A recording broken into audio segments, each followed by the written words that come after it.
स्वागत है आपका कसक स्टडी सेंटर में।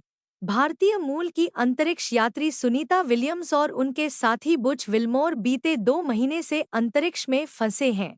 दोनों अंतरिक्ष यात्री अपने बोइंग स्टारलाइनर अंतरिक्ष यान में तकनीकी समस्याओं के कारण अंतर्राष्ट्रीय अंतरिक्ष स्टेशन (ISS) से वापस नहीं आ पाए हैं।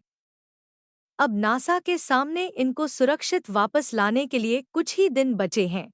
भारतीय मूल की अंतरिक्ष यात्री सुनीता विलियम्स और उनके साथी बुच विल्मोर बीते 2 महीने से अंतरिक्ष में फंसे हैं।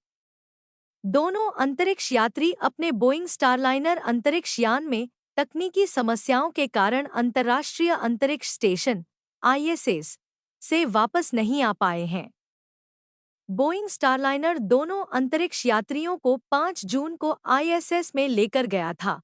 13 जून को ISS पर जैसे ही स्टारलाइनर पहुंचा, यान के थ्रस्टर्स और हीलियम सिस्टम में समस्या आ गई। शुरू में 1 सप्ताह के मिशन के बाद पृथ्वी पर लौटने वाला था, लेकिन समस्या के चलते उनकी वापसी में देरी हुई। सुनीता विलियम्स और उनके साथी बुच विल्मोर को फंसे हुए कई दिन हो गए और अब नासा के पास उन्हें वापस लाने और समस्या को ठीक करने के लिए केवल 14 दिन बचे हैं। ऐसा इसलिए क्योंकि इसके बाद क्रू 9 मिशन आ जाएगा। सुनीता विलियम्स और बुच विल्मोर ने 5 जून 2024 को फ्लोरिडा के Cape Canaveral Space Force Station से उड़ान भरी थी। नासा के क्रू 9 मिशन आने के बाद सुनीता और उनके साथी को बचाने में और मुश्किलें आएंगी। जैसे ही क्रू 9 मिशन लॉन्च होगा, इसे ISS से जुड़ने से पहले स्टारलाइनर को डॉकिंग पोर्ट से हटाना होगा। इससे नासा का काम और मुश्किल हो जाएगा। क्रू 9 मिशन 18 अगस्त तक लॉन्च हो सकता है।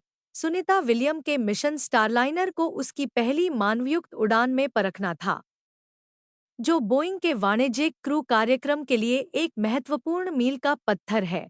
इंजीनियरों ने अंतरिक्ष यान के सर्विस मॉड्यूल में 5 छोटे हीलियम लीक की खोज की। इन समस्याओं के कारण स्टारलाइनर सुरक्षित रूप से अनडॉक होकर पृथ्वी पर वापस नहीं आ पाया। सुनीता विलियम्स और बुच विल्मोर अपने अंतरिक्ष यान में तकनीकी समस्याओं के कारण जून से ही ISS पर अटके हुए हैं। अब चलते हैं दूसरे खबर की तरफ।